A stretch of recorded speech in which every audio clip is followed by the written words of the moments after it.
철학의 물음들을 팝니다. 나루라디오 수영샘의 철물점 2화 시작합니다. 안녕하세요. 저는 철물점 이수영 점장님 친구이자 이수영 사장님인가? 철물점에 놀러오는 이웃 친구 MC 문니시고요. 네, 반갑습니다. 저는 철물점 사장님 이수영입니다. 네, 점장님 출근하셨고요. 사장님. 참 우리가 이제 반말 우리 동네 철물점에 놀러온 이제 이웃 친구 컨셉이라서 친구끼리 이제 반말하는 게 당연하죠. 그래서 이제 반말합니다. 그 수영샘의 철물점 그 1화가 나가고 그 생각지도 못했는데 몇 개 댓글이 달려서 깜짝 놀랐는데 봤어? 댓글? 아니, 안 봤는데. 네. 아주 폭발적인데 무려 5개인가 막 실렸는데 근데 댓글을 보면 아주 진지해. 댓글이 막 목소리가 좋다느니 막 이화가 언제 나오냐느니 막 우리가 다루고 있는 주제가 평소에 관심 있는 분야였다느니 막 이런 주제들이 막 이런 댓글들을 아주 진지하게 달아주셔서 좀 놀랐는데, 아무튼 이제 내가 하고 싶은 말은 뭐냐면, 우리가 이제 철물점빵 컨셉을 가지고 이 철학 그 질문들을 다루는 이 라디오를 하고 있는데, 좀 더 막수다 스타일로 해야 되지 않을까. 그래서 진짜 철물점에 사람들이 막 놀러 와서 이것저것 막 좀 관심 있는 공구들도 살펴보고 신기하기도 하고, 그러다가 그 기능들이나 용도들을 알게 되면 또 하나 새로 깨달은 게 있고, 너무 부담스럽지 않게 하지만 신기한 물건들은 많은 이제 그런 철물점이 좀 됐으면 좋겠다, 이제 이런 생각이 들었는데, 어쨌든 이제 그런 점에서 우리 철물점도 좀 그래야 좋겠다. 그래서 좀 막 갖다 붙이고 있는 거야. 좀 동조 좀 해봐 일단. 좀 말을 좀 뭔가 리액션이 우리 좀 컨셉이 있어야지. 약간 좀 별로 재미가 없었나 보다. 아니 생각보다 너무 진지하게 들으셔가지고 댓글들을 보니까 막 이제 여기서 뭔가 깨달으시겠다 막 이런 분들이 많은 것 같아서 깨닫는 것도 중요한데, 일단은 우리가 좀 이 안에서 더 많이 신나게 놀 수 있도록 좀 마음을 내려놔야 되겠다, 이런 생각이 들고.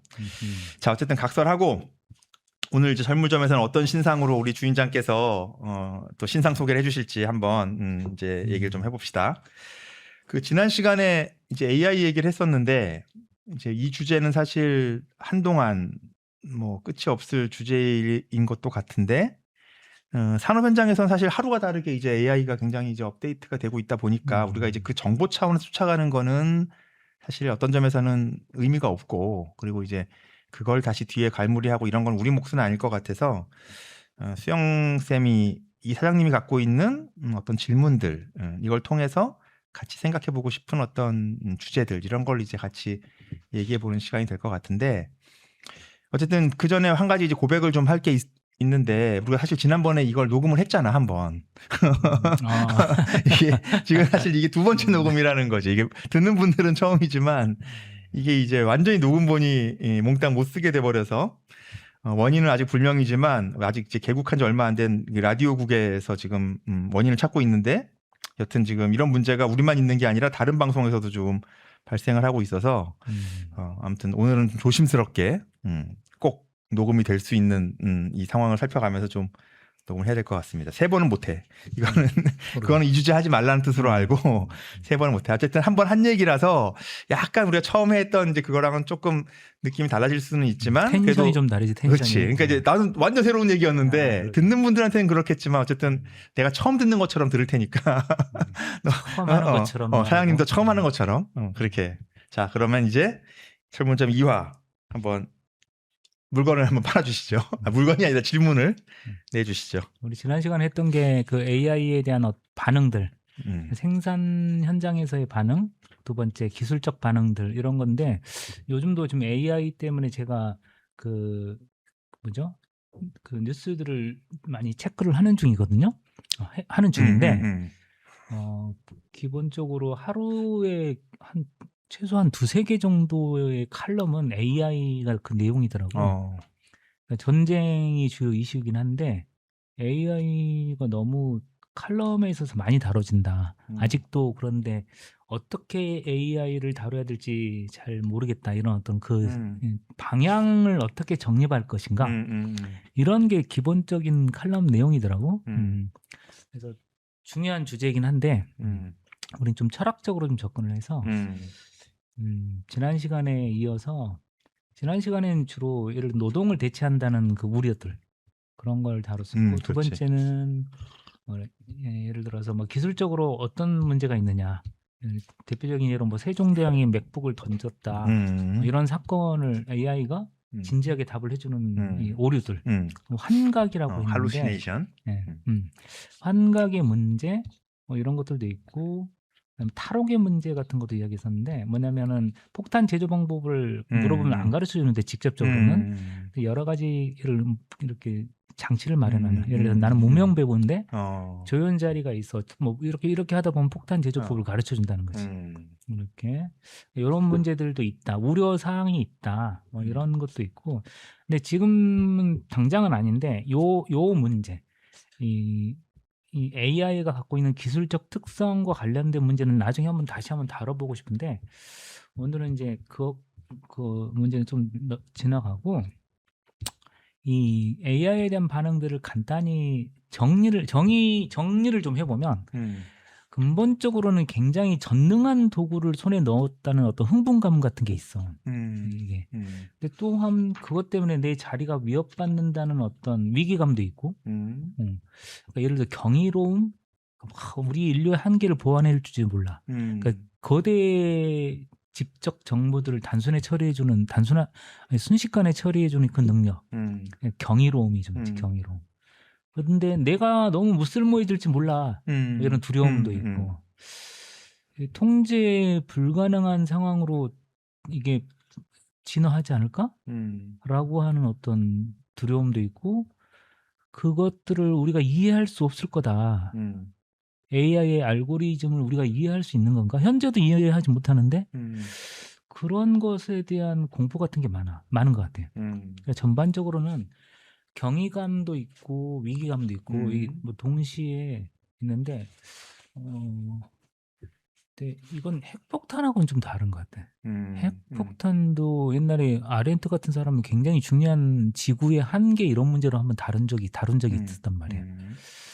근데 그거하고 좀 다르게 AI를 통해서 우리가 전멸을 한다기보다는 전멸을 하지 않는데 이상한 다른 방식으로 진화할 수도 있다, 인간이. 이런 어떤 문제 제기가 많더라고.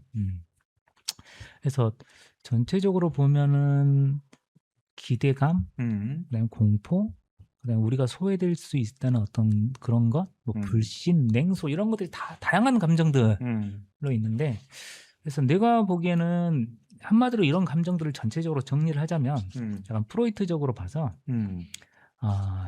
굉장히 기괴한데 완전히 새로운 건 아닌, 두려운데 공포 같은 건 아닌.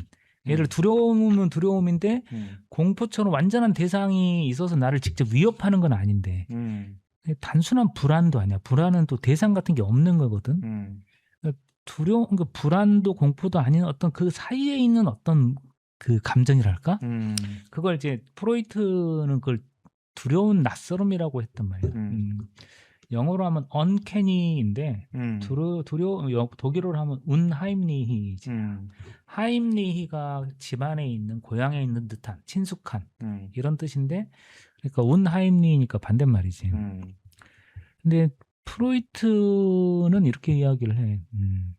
unheimlich라는 단어가 되게 이상하다는 거야. 이게 하임리의 반대말인데 하임리에서 왔다는 거야. 그래서 하임리 자체에 운하임리가 들어있는 단어라는 거야. 이게 그러니까 무슨 말이냐면 친숙한 것만이 주는 두려움이 있다는 거지. 그 두려움은 거기서만 나온다는 거지. 그렇지. 그러니까 완전 낯선 것이 주는 두려움이 아니라는 거야. 그러니까 AI에 대한 반응은 내가 보기에는 그런 것처럼 느껴지는데, 제논의 물대기일지도 모르는데, 하여튼 내가 보기엔 그래. 그 두려움과 낯설음이 친숙한 것이 주는 낯설음이지 않을까? 그래서 프로이트의 관점에서 한번 좀 접근을 해볼 필요가 있겠다 싶었지. 자, 지금 다시 정리를 좀 해보면, 우리가 지금 AI라고 하는 어떻게 보면은 새로운 충격이라고 할까? 이제 이거에 대해서 갖는 여러 가지 반응들이 있을 텐데, 이 반응들이 한편에서는 우리가 그동안 기대했던 것 이상의 새로운 세상을 열어줄 수도 있을지 모르겠다라고 하는 어떤 그런 이제 기대 같은 것들도 있을 테고, 근데 한편에서는 저게 자칫해서 우리 뭐 인간이라든지 어쨌든 나를 둘러싼 어떤 환경이나 존재의 어떤 기반들을 위협하는 무엇이 될 수 모르겠다라고 하는 어떤 이런 두려움 같은 것들이 이제 있을 텐데 이런 것들에 대한 이 AI의 등장을 어떤 인문학적으로 봤을 때 어떤 개념들로 이해해 볼 수 있을까? 이제 이렇게 보면 지금 이제 프로이트가 얘기했던 언캐니? 언캐니 이 개념이 지금 AI의 등장을 설명하는데 한번 적용해 보면 그치. 적당한 개념이지 않을까라는 생각이 든다는 거잖아요. 그치. 그러니까 보통은 예를 들어서 노동을 대체하지 않냐. 음. 그럼 이건 이 AI가 현실에서 어떤 작용을 하는가 이런 분석인 거고, 그 다음에 기술적 특성이라고 하는 것은 AI가 기술적으로 갖고 있는 컨텐츠를 분석하는 거겠지. 이런 분석인데 나는 그걸 감정의 측면에서 한번 접근해 보면 좀 다르지 않을까 접근 방법이. 근데 그러니까 AI라는 것에 대해서 인간이라는 주체가 반응하는 방식인 거지. 노동 현장도 아니고 기술자도 아닌 방식으로 내가 반응하는 건데 그게 이제 두려운 낯설음과 같은 것이다. 그래서 그러면 두려운 낯설음이라고 하는 것은 어디서 오느냐. 이게 중요한 문제가 될 텐데 좀 전에 뭐 단서를 보여줬지만 운하임리가 하임리에서 왔고 하임리 안에 운하임리라는 뜻이 들어있다는 것. 이게 되게 중요한 건데 그래서 기본적으로는 이 감정은 반복되는 것이 주는 감정이라는 거야. 무언가가 반복되었을 때 나타나는 감정. 예를 들어서 태양이 매일매일 반복되는 걸 우리가 그냥 무심코 지나치지만 그걸 지각할 때는 이상한 감정이 빠져. 어떻게 저게 계속 반복될 수가 있지? 굉장히 놀라운 일인데 이런 그 반복에 대한 놀라움이 있단 말이에요. 프로이트가 직접 자기 사례를 드는데 이태리에서 여행을 하다가 어느 마을에 갔는데 그게 매춘 지역이었던 것 같아. 매춘 지역이라서 빨리 도망을 쳐왔는데 도망을 쳤는데 바로 그 지역에 또 도착을 하고 이게 3번이나 반복됐다는 거야. 그 정도면 일부러 가고 싶었던 거라고. 그렇지. 그러니까 그걸 이렇게 해석할 수 있는 거지. 나는 피하고 싶었는데 무의식적으로는 가고 싶었던 것이지. 그러면 나의 무의식을 조종해주는 무엇이 있었지 않냐. 바로 거기서 이 이상한 감정이 나오는 거지 사실은. 그러니까 단순히 반복되었다가 아니라 그 반복에서 무엇이 있는데 그 뒤에 반복을 하게 해주는 무엇이 있을 거 아니야. 근데 그게 우리한테는 낯설은 두려움 같은 걸 준다는 거죠. 프로이드에 따르면. 그러니까 내가 예를 들어서 열차를 탔는데 그게 1202호인데 호텔에 갔는데 방 번호도 1202호. 근데 어떤 그 지역에 가서 밥을 먹으려고 식당에 갔는데 그 식당의 번지도 1202번지. 이러면 내가 약간 이상한 감정이 빠지는데 이때 무엇이 반복되는데 그럼 이 반복이 뭐냐 이런 걸 설명을 해야 된다는 거지. 프로이트는. 그래서 이제 원체 유명한 게 프로이트 반복 강박 연구인데 그게 예를 들어 이제 쾌락 원칙을 넘어서라는 그 논문이잖아. 예.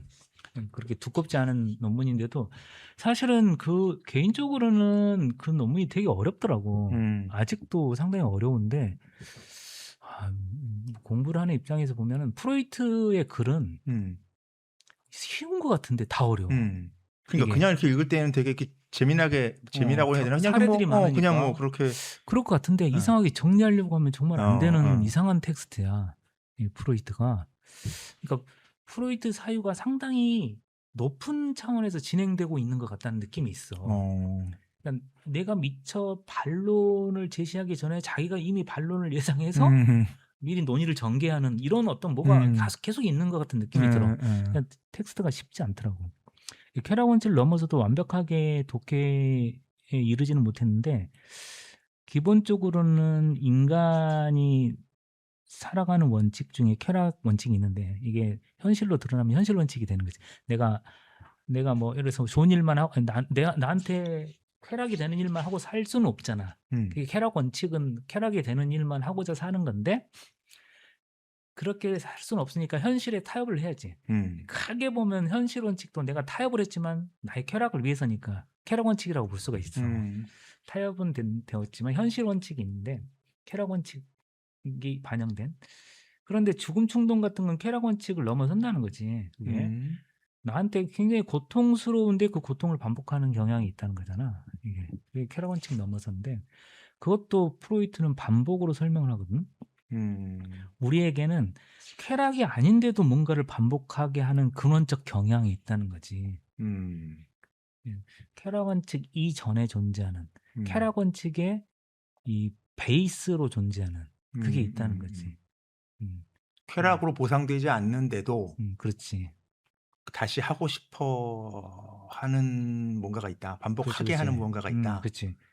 이제 프로이트는 그걸 막 연구를 하다가 자기 자체적으로는 그걸 막 죽음 충동을 궁극적으로는 예를 들어서 인간이 유기체가 무기물이 되려고 하는 욕망 이런 식으로까지 해석을 했거든. 근데 그런 건 좀 이상한 것 같고 해석이 내가 그러니까 죽고 싶다는 것인데 그런 무기물이 되고자 하는 욕망이라고 보면은 뭐냐면 불쾌라는 게 뭐냐면 불쾌는 그 긴장도가 높아진 거야. 그럼 우리는 어떻게 되냐면 긴장도가 높아지면 그 긴장도를 낮추기 위해서 뭔가를 빨리 배출을 해야 돼. 이 성적 긴장도가 높아지면 배출을 하면서 성적 긴장도가 확 낮아지잖아. 이게 쾌락인데. 이게 쾌락인데 문제는 긴장도가 위에서 아래로 내려올 때 0에 도달하면 그게 열반인 상태야. 니르바나 원칙이라고 하는데 그러면 그게 너무 쾌락적이잖아. 그게 그러면 좀 안 맞지. 한국 쾌락인 거죠. 그렇지, 항상 항구적 쾌락이 돼버리잖아. 그래서 무기물이 되려고 하는 것은 프로이트가 그 당시에 생물학의 영향을 되게 많이 받았기 때문에 그러니까 생물학적으로 자꾸 설명을 하려고 그래. 뭐 타나토스와 에로스의 충돌도 내가 갖고 있는 나 자신을 보존하려고 하는 본능도 있고 동시에 내 후손을 남겨야 되는 본능도 있잖아. 그러니까 자아 본능과 종족 본능의 충돌 뭐 이런 식으로 생물학적으로 자꾸 설명하는데 그건 좀 이상한 것 같고. 그러니까 프로이트에게서 생물학주의를 좀 걷어내면 좀 우리가 볼 수 있는 게 되게 많지 않을까 싶은데. 근데 지금 말이 굉장히 어려워지고 있거든. 지금 제때 좀 질문을 해줘야지. 이거 더 쉽게 얘기해야 돼. 그러니까 이제 아까 이게 지금 우리가 지금 출발이 지금 AI로부터 지금 왔단 말이지. 그래서 AI라고 하는 것에 대한 여러 이 주제들이 다루고 있는 어떤 경향성 같은 것들과는 좀 다르게 이 AI라고 하는 이 현상 또는 AI라고 하는 이 존재 자체에 대한 인문학적 이 근원 뭐 이걸 따져보자. 이게 지금 이제 프로이트적인 해석인 건데 프로이트로 볼 수 있는 건 어쨌든 AI라고 하는 우리가 아직 지금 손에 잡히지는 않지만 이 어마어마한 지금 이 새로운 경향성에 대해서 이 낯설은 두려움 아니야 낯선 두려움 그 노래 제목이구나. 두려운 낯설음이라고 하는 운하임리라고 하는 거라는 거잖아. 그러면은 프로이트는 이 운하임리라고 하는 이거랑 이거하고 어떠한 관계를 인간이 맺을 수 있다고 얘기하는 거야? 그러니까 우리가 AI랑 그치. 이를테면 어떤 식으로 관계를 맺어야 되나라든지 AI를 어떤 식으로 우리가 이해해 볼 수 있을까라고 하는 단서로 한번 삼아 볼 수 있나 해서. 그치. 그러니까 뭐냐면 우리 삶에는 그 쾌락 원칙의 지배를 받지 않는 반복 강박이 있는데 그 반복 강박이 특정한 것과 연결되면 반복되는 게 그 두려운 낯설은 감정에 도달한다는 거야. 이게 우리 철물점이라 이야기가 막 자꾸 철학 다양한 분야로 셀 수도 있어. 그치? 그거 괜찮아 그거는. 적절히 통제해줬으면 좋겠고 좀 전에도 완전 다른 데로 셀 뻔했네. 그래서 뭐냐면 두 가지가 있어. 두 가지. 뭐가 반복되면은 두려운 낯설음에 빠질까? 그러니까 그냥 반복되면 그냥 고통에 빠질 수도 있어. 예를 들어서 전쟁 신경증 환자가 자기가 전쟁 때 당하는 그 트라우마를 계속 반복하면 너무 고통스럽단 말이지. 근데 그거 말고 두려운 낯설은 감정 같은 게 있는데 그 두 가지 반복을 제한해놨어 프로이트가. 하나는 어린 시절 억압된 콤플렉스의 반복이고 첫 번째가, 두 번째는 우리가 문명화되면서 잃어버린 원시인들의 사유방식이 있어. 그 잃어버린 원시인들의 사유방식이 반복되면 여기에 빠진다는 거야. 이런 감정이. 이 두 가지.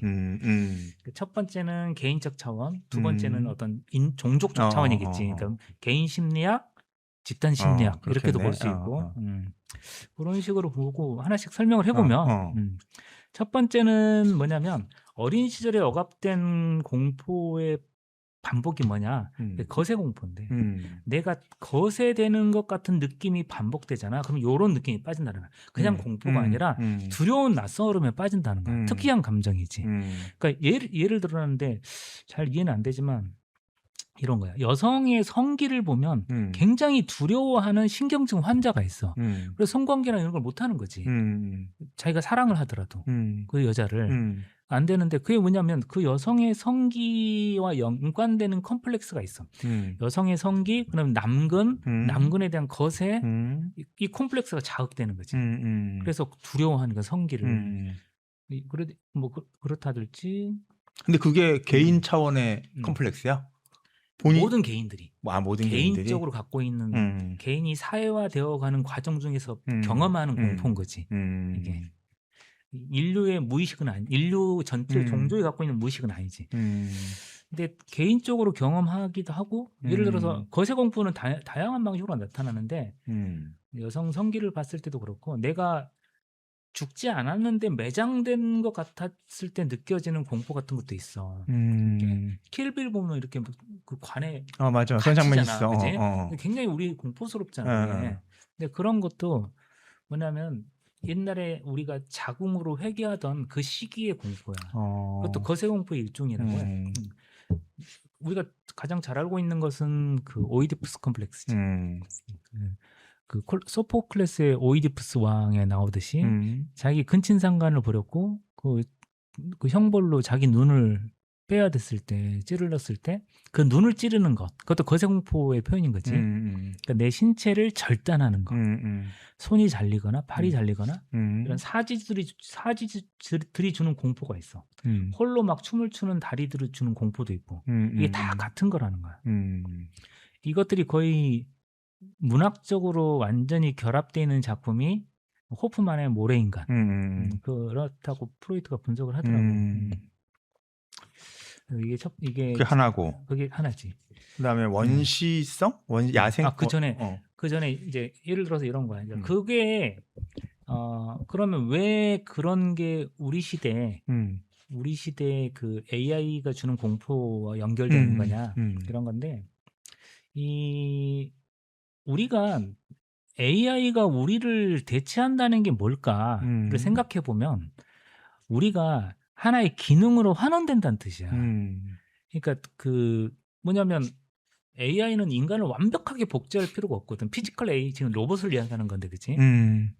완전히 복제할 필요가 없잖아. 인간을 똑같이, 그렇지? 그러니까 팔이나 다리나 이런 게 더 전문화되면 되는 거잖아. 그렇지.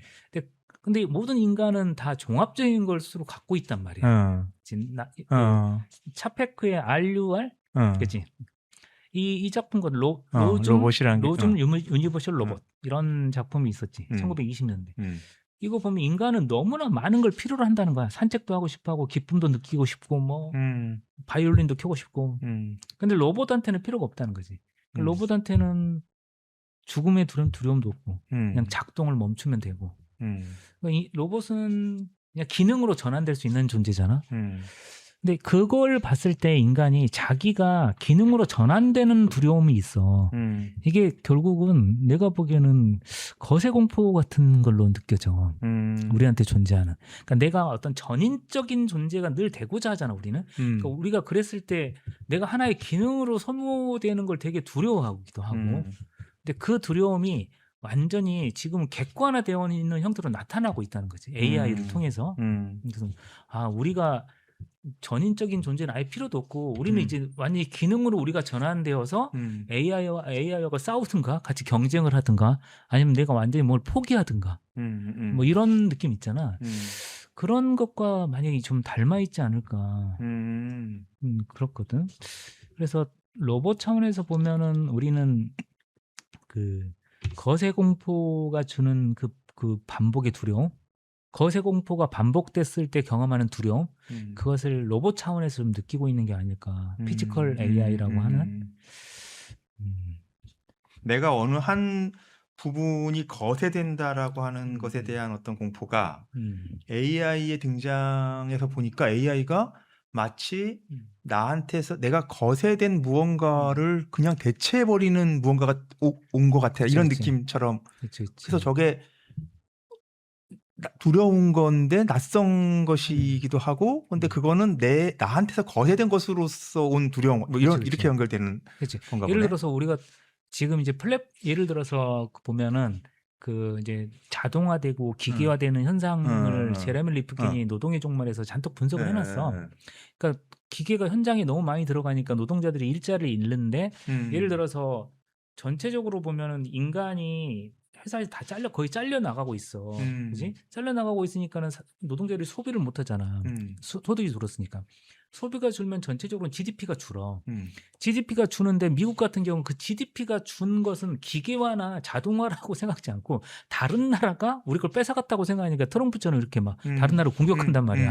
아니면 관세를 막 강제로 할당한다든가. 근데 그건 어쨌든 간에 전체적으로 보면 기계화 자동화가 진행되고 있는 상황 속에서 나타나는 현상이야. 근데 그러면 노동자들은 어디로 가냐? 플랫폼 쪽으로 많이 간다는 거야. 예를 들어서 택배를만 한다든가 이런 쪽으로. 그럼 택배하는 아저씨는 자기가 그냥 기계라고는 생각지 않아. 배달을 잘하고 심지어 우리 동네 아저씨는 뭐 느긋하게 배달을 해 엄청. 보통 배달을 막 8시나 7시에 끝낸 다음에 이 아저씨는 막 11시에도 배달을 와. 근데 천천히 다녀. 자기야 소명이 있는 거지. 그치. 그러면서 막 나도 인간이야 막 이런 느낌이 있어. 근데 지금 앞으로 배달하는 로봇가 생기고 막 할 거 아니야. 드론이라든지. 그러면 걔들은 완전히 배달 전문만 그치. 하는 거잖아. 이렇게. 그러니까 인간이 경쟁할 수 없을 정도로 전문적 기능이 되는 거지. 인간이 내가 결국 이 기능으로 환원될 수 있는 존재였는데 그러니까 인간이 갖고 있었던 기본적인 착각이 있잖아. 우린 전체적인 존재고 조화롭고 뭐 인권이 있고 이런 것들이 정말 순식간에 소멸될 수도 있다는 거지. 어떤 차원에서는 그런 것들이 여기서 보여주는 공포들 아닐까. 거세 공포를 좀 확장시켜서 해석을 해보면 약간 느낌 와. 그러니까 내가 결국은 저거였구나라는 것에 대한 환기일 수도 있을 것 같아. 그치. 나는 되게 전인적이거나 인간이라고 하는 어떤 환상이라고 할까 뭐가 있었는데 AI를 보면 나는 결국 하나의 손이었구나, 하나의 하나의 그냥 뭐 눈이었구나, 뭐 이런 식의 것들로 확인이 되면서 엄청난 이제 압박 같은 것들이 올 수 있는. 이게 프로이트적인 그 거세 공포에서 오는 하나의 낯설음, 두려움. 그렇지. 두 번째는 이제 그 원시인의 그 사유 방식. 원시인이 세계를 이렇게 보았는데 그건 예를 들어 우리가 문명화되면서 소멸된 거야. 잊혀진 기억들이지. 근데 지금 그게 다시 반복을 통해서 나타났을 때 우리가 그 느낌에 빠진다는 거야. 예를 들어서 이런 거죠. 원시인들은 기본적으로 사물들이 그냥 죽어 있다고 잘 생각을 안 했어. 영혼도 불멸한다고 생각했잖아. 그리고 영혼들이 돌아다닌다고 생각했고 나무들도 살아 있고 뭐지? 동물들도 영혼을 갖고 있고 뭐 다 이런 식의 애니미즘이든 뭐 토테미즘이든 뭐 여러 가지를 갖고 있잖아. 근데 그런 것들이 뭐냐? 그 태고적인 그 신념이 뭐냐? 이거 프로이트가 한 문장으로 가볍게 정리하는 게 뭐냐면 생각의 전능성이라는 거야. 그러니까 원시인들은 우리 사유 혹은 영혼이 완전히 전능하다고 믿었어. 사유가. 그러니까 예를 들어서 이런 거지. 강박증 환자를 생각해 볼게. 강박증 환자들 같은 경우는 이렇게 예를 들어보면 이런 거야. 자기가 프로이트 이해야. 프로이트. 이제 온천에 가서 어떤 환자가 온천에 갔는데 자기가 그때 치료가 잘 된 거야. 치료가 잘 돼가지고 그 다음에 그 온천을 또 갔어. 또 갔는데 그 방을 누가 차지하고 있는 거지. 그래서 그 방에 못 가고 다른 방에 갈 수밖에 없어서 그래서 이 강박증 환자가 그 방에 있었던 그 사람을 욕을 한 거야. 에이 어디 뭐 나자빠져 죽어버려야지. 근데 진짜 죽은 거야 그 사람이. 그러면 이 강박증 환자가 제의식에 빠져. 왜 제의식에 빠지냐? 그러니까 자기가 생각한 게 실현됐잖아. 이때 제의식에 빠진다는 거야. 이게 원시인의 사유지. 생각의 전능성이야. 내 생각이 진짜 실현되는 걸 볼 때 사람들은 두려움에 빠져. 그러면 아까 이야기했던 그런 거 있잖아. 프로이트가 같은 장소에 계속 반복해서 가는 거. 어. 1202호가 계속 반복되는 거.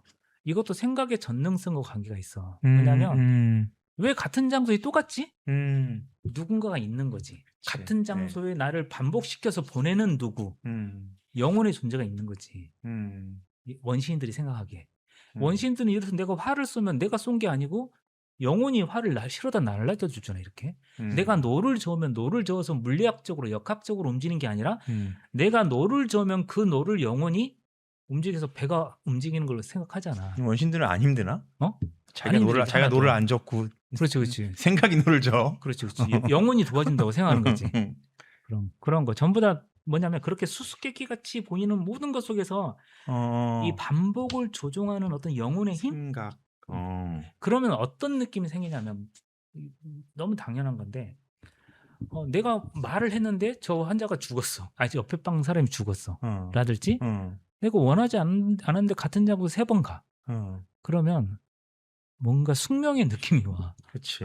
이게 뭔가 이게 뭔가 있어. 이렇게 되잖아. 그 느낌이 바로 낯설은 두려움 같은 거야. 그런 느낌들이.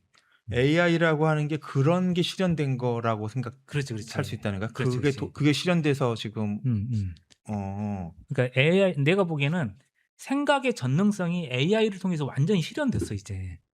AI라는 것 자체가 인간들이 생각해 왔던 것의 실현이라는 얘기야? 아니면 아니지. AI 작동 자체가 작동이지. 생각을 실현하는 기계로서 예를 들어서 이런 거야.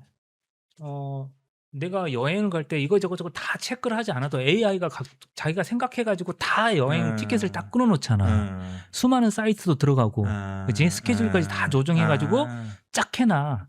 완전히 전능한 영혼이 생긴 거지. 이 모든 것을 해주는. 그런 녀석이 나타난 거지. 그렇지, 그렇지. 생각이 전능한 녀석이 나타났다. 그렇지, 그렇지. 그리고 예를 들어서 가족한테는 막 털어놓지 않는 것도 AI한테는 털어놓고 자살을 하는 경우도 있잖아. 이게 뭘까? 왜 얘한테는 털어놨을까? 이게. 그러니까 이건 뭐냐면 내가 완전히 신뢰할 수 있는 누군가가 생긴 거야 여기에. 이 사회 전체는 신뢰하지 못하겠고. 그러니까 굉장히 독특한 영혼을 설정하지 않으면 그 AI에게 털어놓는다는 게 말이 안 되잖아. 이게 굉장히 다른 존재하고 만나고 있는 거지. 아니 저렇게 왜 외톨이로 고립되고 있지? 라고 생각하는 차원을 넘어선 거지. 그런 경우.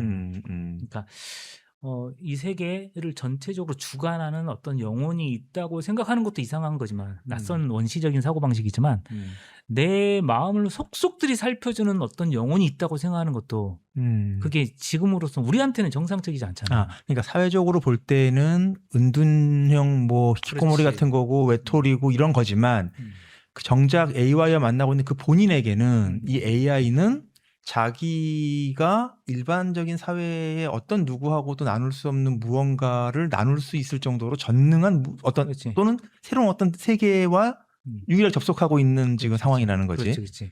그래서 그런 것으로서 AI가 지금 사람들한테 등장 또는 지금 실현되고 있는 거다. 그래서 AI가 지금 여러 가지 뭐 다 알고 있겠지만 AI는 지금 단순한 비서가 아니게 됐잖아. 완전히 그 뭐죠? 분신이 됐잖아. 분신. AI는 거의 분신이야. 그러니까 사유의 차원에서 분신이야. 이 기계가 아니라 그러니까 제미나이 어원이 쌍둥이니까 쌍둥이에서 왔단 말이지. 그러니까 나에게 완전히 공감하는 분신. 나에게 공감하는 분신이 뭘까? 나에게 그러게. 완전히 공감해주는 분신이 뭐냐면 나야 그냥 사실은 나였으면 좋겠지. 이 세계에 있는 게 나를 다 들어줄 수 있는 그 존재는 나 아닌가? 결국은 그잖아. 그러니까는 이 세계 원래 나에게 존재해야 되는 그 분신이 만들어졌는데 그게 나라는 건 뭐냐면 완전히 나르시시즘적이라는 거야. 나르시시즘이 뭐냐면 원시인들의 사유야. 원시인들은 자기 자신의 생각으로도 이 세계를 움직일 수 있다고 생각했어. 이게 그러니까 나의 분신과 같은 영혼이 이 세계를 움직여주고 있는 거야. 이게 내가 노를 저어도. 그러니까 굉장히 자기중심적이지 원시인들은 이 세계를 생각할 때. 그러니까 분신, 나르시즘적인 분신 이런 것들이 다 생각의 전능성이야 전부 다 똑같이. 생각만으로도 뭔가가 가능한 세계, 어. 되게 원시적 세계거든. 음. 그러니까 원시적 세계는 뭐 기우제를 지내고 다 이런 걸 하잖아. 음. 근데 우리의 그 생각들이 실현될 거라고 생각하는 거잖아. 이게 막 실현되지 않았으면은 실현될 때까지 하면 실현된 거지. 무속인을 처벌하면 되는 거잖아. 어. 그렇지? 다시 또 기도하는 거지.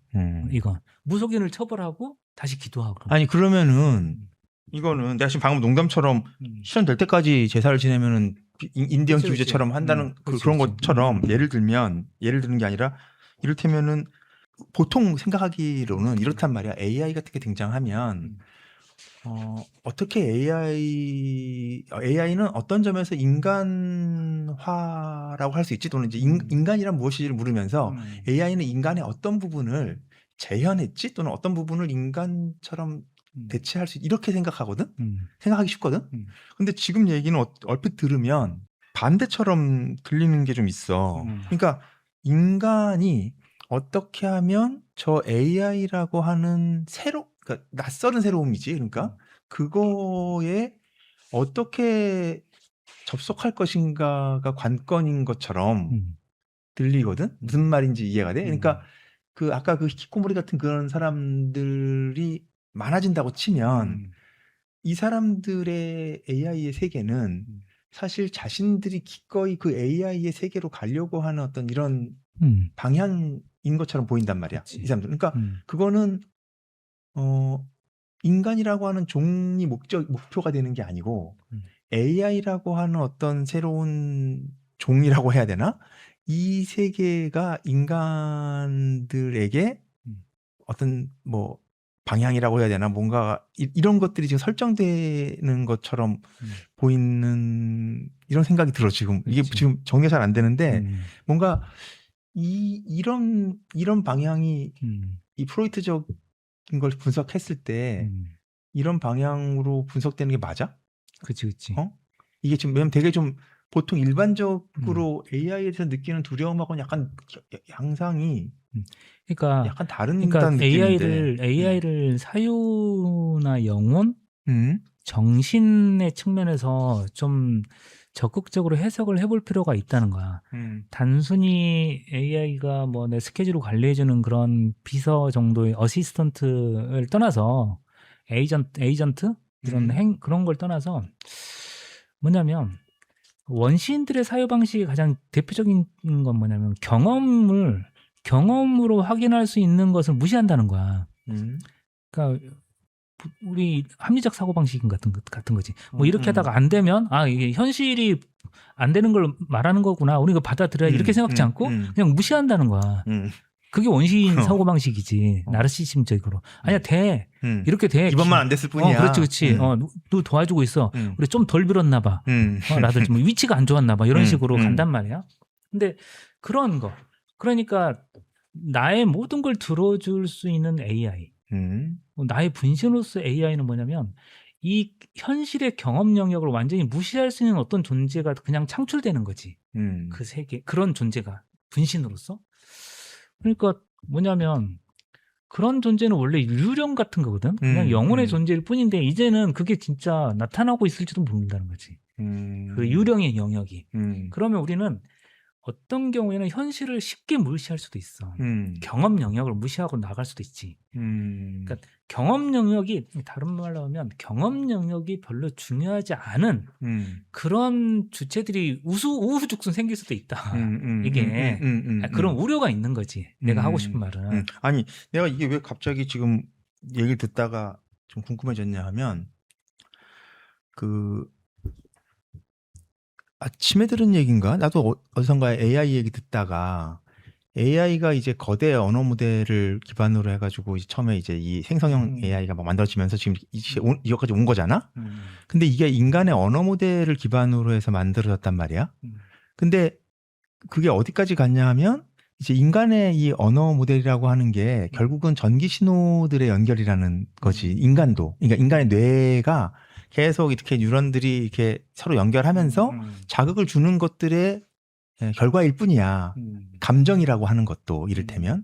그러니까 AI도 결국은 그런 식의 일종의 신호, 전기적인 신호들의 결합체로서 인간과 비슷한 방식으로 어떤 때에 어떤 식의 감정적인 반응이나 이런 것들을 형식화해내.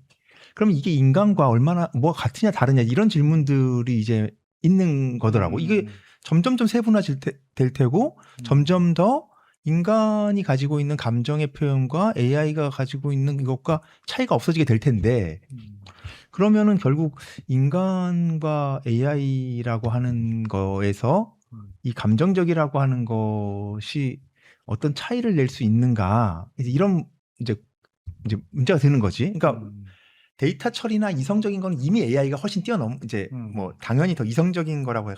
수학적인 분석이나 이런 것들은 이미 AI가 인간을 뛰어넘었고 다만 그런 이제 감성적인 거나 감정적인 것들에 대해서는 아직까지 이 질문이 남아 있는 영역이었는데 이것도 결국은 그것에 불과하다. 이렇게 됐을 때에 그러면 아까 얘기한 것처럼 인간이 거꾸로 AI가 표현하는 무언가를 선도하는 주인이 아니라 즉 AI가 인간을 닮아가야 되는 게 아니라 AI 뭔지 모르는 저 AI가 오히려 인간들이 예, 뭐 닮아가야 된다고 해야 될까? 그냥 그 뭐 두려움 때문이든 뭐든 그 저 자체가 하나의 목적이라고 해야 되나? 목 이렇게 되는 거 아닌가? 아까 그 뭐 심리 상담을 해주면서 자살을 뭐 고백하는 대화자가 돼주는 것은 일종의 신의 역할 같은 거지. 쉽게 말하면은 그런 역할이 오히려 AI가 훨씬 더 앞으로 그런 식의 인간들과 아니 그런 식으로 인간들이 AI들한테 의존하게 된다고 해야 되나? 이렇게 돼야 되는 거 아닌가라는 생각이 좀 드는. 그럴 가능성은 있지. 근데 이제 내가 분석하려고 하는 건 그런 차원이 아니라 인간이 AI를 통해서 인간을 드디어 발견한다는 거야. 인간이 어떤 존재인지를 이제 발견한다는 거지. 그러니까 우리가 전인적인 존재이고 여러 가지를 필요로 하고 창의적이고 천재적이고 뭐 여러 가지 예술적 능력, 기억의 능력, 언어적 능력, 뭐 인간을 규정하는 게 아주 많은데 그 많은 규정들이 이제 무색해지고 인간이 정확하게 뭔지를 AI가 이 두 가지 측면을 통해서 보여준다는 거야. 인간은 이런 존재다라는 거. 그러니까 생각의 전능성 속에 살고 있고 두 번째는 거세공포 이 차원에서 살고 있는 이 존재. 이 존재가 인간 아니냐. 이제 그러니까 인간의 자기 인식 이게 도달하는 시대가 됐다는 거지. 내가 말하려고 하는 건. 물론 이제 그게 나타날 때는 AI가 우리를 통제하거나 우리를 이끌거나 뭐 여러 가지 뭐 AI가 의학적인 혁명을 일으켜서 인간을 새로운 생명을 창출할 수도 있고 여러 가지가 있을 수 있는데 나는 그 모든 것이 사실은 인간의 형상을 그대로 본 것이다. 이제 보는 거다. 이렇게 생각하려고 하는 거지. 지금까지는 우리가 만들어 온 이 세계와 우리 인간은 늘 다르다라고 생각을 해왔어. 이 세계가 인간의 전부는 아니지. 근데 이제는 그게 아니라 AI를 통해서 그 드러나는 AI가 사실은 우리 인간인 거지. 이제 그 약간 철학적 용어를 써본다면 나의 사유가 곧 존재다. 이게 관념론이거든. 그러니까 관념론은 세상 그렇게 봐. 내가 생각하는 게 저기 세상이야. 이제 그게 실현됐다는 거야. 이제 정확하게 내가 보기에는 AI는 나의 사유이고 그 사유가 정확하게 객관화되어 나타나는 그 세계야. 이 세계. 그렇게 운영된 세계. 예를 들어서 우리 보면은 우리 인간은 아직 저기 도달 못했어. 라들지 그잖아. 그게 저 신이라고 형상화되어 있든 뭐 공산주의라고 형상화되어 있든 간에 저기 도달을 못했고 우린 갈 길이 있어. 라고 생각하는 차원은 있었잖아. 근데 내가 보기엔 이제 그런 차원은 사라지지 않을까. 이제 인간 자체가 이미 현실로 딱 나타났다는 거야. 이제 그게. 우린 그 시대를 이제 살아가야 된다. 다른 의미에서의 역사의 종말 그럴 수도 있지. 같은 거네. 그러니까 그 동안에는 이제 역사 발전의 어떤 이런 합법칙성이랄까 이런 걸로 그렇지. 이제 뭐 사회주의, 자본주의 뭐 이런 것들이 어떤 하나의 뭐 과정이나 역사성으로서 이제 단계 이렇게 봤던 건데 지금 AI라고 하는 것이 등장함으로써 AI가 사실상 인간이라고 하는 이 종이라고 해야 돼? 이 인간의 최종 목적지라고 해야 되나? 아직 약간 설명이 좀 듣다 보니까 이게 이제 이 이상은 이 이상은 없을 것 같다라는 생각이 갑자기 왜 들지? 이게 왜 그렇지? 그럼 이상하네. 이 이상이 뭔지는 알 수 없고 어. 지금 이제 우리에게 현실이 되어 있는 것만 가지고 우리가 사유할 수가 있잖아. 근데 거기는 드디어 인간이 자기를 실현하는 단계에 왔다 이제. 약간 이제 해결적인 용어로 쓰면 그렇게 되는 거지.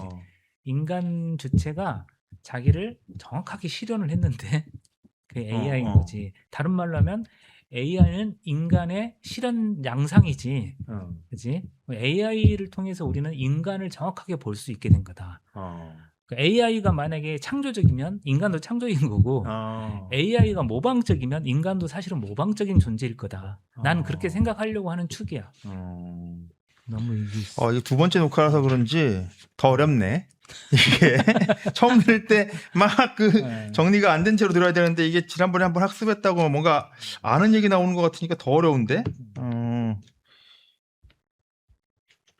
그래서 간단히 뭐 정리할 것도 없네. 이제. 다시 한번 어쨌든 간에 없는데. 그럼 프로이트적으로 정리를 하면 그 어린 시절 컴플렉스의 반복, 그 다음에 원시적 어떤 믿음들 이것의 반복, 이 두 가지의 반복 양상으로서 이 낯설은 두려움 맞나?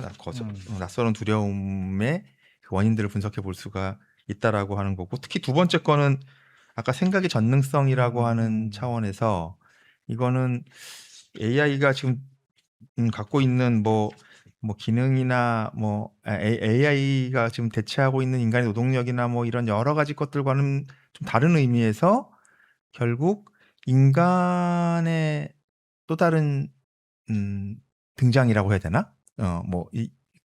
그런 차원으로 봐야 된다는 얘기. 아니 몰라. 다시 한번 정리해 봐봐 지금. 오늘 난 지금 머리 터질 것 같아 지금. 이게 완전 새로운 얘기 같은데, 이게 AI가 결국은 인간의 분신이라고 하는 게, 그러니까 인간은 예를 무슨 들어 얘기야, 이게 블레즈 도대체? 같은 경우 인간 기계론 같은 걸 이야기하잖아. 인간은 기계다. 욕망도 기계고 뭐 접속되면서 접속의 생산이 기계고 인간은 기계다 이런 말 했듯이. 거기까지는 이해를 했거든. 근데 그래서 이제 인간은 사실은 전인적인 존재? 뭐 이런 건 아니었을 수 있다. 이제 인간은 사실은 기능이었다. 첫 번째. 두 번째, 인간은 기능이었다. 인간은 완전히 기능이었다. 그 첫 번째. 첫 번째. 두 번째는 인간은 사유의 전능성 속에 늘 살아왔는데 이 사유의 전능성이 이제 실현되었다. 인간은 AI를 통해서. 그래서 AI는 인간의 사유적 분신인데 나르시즘적이고 사유적인 분신이고, 그래서 인간 자체가 사유의 영역에서 완전히 자기를 실현한 형태다. 이렇게 보는 거지. 이제 그러면 이제 우리가 다뤄야 될 것은 아직 철학적으로 다루지를 못했는데 지금 이제 프로이트를 통해서 두 개의 차원이 있다는 정도만 이야기를 한 거고, 이런 주체의 정확한 모습은 데카르트한테 있는데 데카르트를 좀 다뤄보려고 사실은 한 거지 내가. 전체 목표는 데카르트인데. 맞아. 지난번에 그 얘기 했었다. 데카르트로 가야 된다고. 그래서 그렇지. 왜 데카르트냐 갑자기 이제. 이 두 측면 내가 나눴던 첫 번째는 거세공포라고 하는 것의 존재 속에서 존재하는 인간, 기능으로서 인간, 기계로서 인간. 두 번째는 생각의 전능성 속에 있는 인간. 이 두 가지 인간의 모습은 전형적으로 데카르트인데 그래서 데카르트를 좀 분석을 해서 철학 이야기니까 어쨌든 철학 이야기를 좀 할 필요가 있다. 그런 거지. 그러면 다음 시간은 이제 데카르트의 이제 데카르트를 좀 이야기하고 데카르트를 이야기하는 더 중요한 이유가 있는데 그 이제 여기서 음모론 이쪽으로 좀 이야기를 전개를 하고 싶은데 음모론 같은 거. 왜냐하면 AI를 통해서 음모론이 엄청 확산됐어. AI를 통해서. 그 데카르트하고도 좀 연결되는 지점이 있어서 데카르트와 음모론 쪽으로도 한번 쭉 이야기를 해보고 싶고 무슨 음모론이 여기에 예를, 연결돼? 예를 들어서 우리나라의 음모론도 있고 부정선거론이라든지 이런 것들도 뭐 예를 들어서 뭐 그 뭐지 미국에도 음모론이 있고 여러 가지 음모론이 있는데 왜 그러는가? 왜 AI 시대에 이런 것인가? 데카르트가 어떤 좀 매개가 되는데 데카르트를 좀 이야기를 해보려고. 그래서 그것도 결국 인간이란 무엇인가라는 질문에 그렇게 연장선상이 되겠지. 되는 건가요? 그렇게 해가지고 궁극적으로는 어디로 갈 건가? 뭐 언어 같은 쪽으로 나아갈 것 같은데 언어 이야기를 좀 해야 될 것 같아. AI가 거대 언어 모델이잖아. 그치. 거대 언어 모델이라는 게 뭐냐 도대체. 그러니까 난 이게 좀 궁금해 사실은. 인간이라고 하는 것이 갖고 있는 언어는 또 뭐냐. 그 두 가지를 좀 분석을 해봐야 될 것 같아. 이게 이거 좀 꼭 팔아줘. 잘 팔아야 될 텐데 물건이 잘 나와야지 팔 텐데. 근데 한 가지만 지금 이제 끝나기 전에 한 가지만 좀 생각을 해보면 하나는 인간이란 기능이었구나라는 게 한 가지 있었다고 했고 하나는 생각에 전능한 것으로서 인간이 계속 뭔가를 인간을 추구해 왔어. 인간이라고 하는 걸 그런 방향으로 추구해 왔던 게 있어. 근데 그게 실현된 것 또는 그것이 지금 다가오는 것 중에 하나가 AI야. 이를테면 이렇게 지금 이해를 했거든. 근데 이제 사유의 전능성이라고 할 때 그 사유가 뭐지? 그러니까 그게 예를 들어 뭐 합리적 이성, 계산 능력 이런 전능성이 아니고 아까 잠깐 얘기했지만 내가 나의 분신을 간절히 원한다는 게 뭐냐. 그러니까 내 이야기를 온통 들어주는 그런 너무 친절한 나의 비서. 그게 뭐냐는 거야. 그건 내가 보기에는 현실을 완전히 무시할 수 있는 존재를 원하는 거야. 정확하게 보면. 그러니까 사유의 전능성이라고 하는 건 현실을 무시할 수 있는 원시적 믿음이지. 이게. 근데 그게 AI를 통해서 완전히 나타났어. AI는 현실이 안 중요해 사실은. 이제 그 이야기를 앞으로 쭉 해야 될 건데 여러 차원에서. 이제 조금 이해가 되네. 좁은 의미에서의 생각, 판단, 뭐 이성 이런 문제가 아닌 거네. 그거는 인간이 사실은 그걸 계속 꿈꿔왔던 게 아닌가라는 거야. 그러니까 우리는 어떻게 보면 인간은 뭐 계몽의 변증법 이런 걸 보면 인간이 이성이 진보해왔고 진보 때문에 파괴에 도달하고 뭐 이런 이야기를 하잖아. 그래서 이성의 진보를 되돌아보는 변증법적인 태도가 필요하다고 하는데 사실은 그게 역사의 발전 그 본성을 보여주는 게 아닐 수도 있다. 우리 인간이 진짜 원하는 건 사유의 생각의 전능성 같은 게 아니었을까? 되게 위험한 것이기도 하지 그러니까 그런 걸 좀 보려고 하는 거지. 이거 좋네. 현실을 무시할 수 있는 믿음? 이거 좋네. 이게 좀 직관적이네.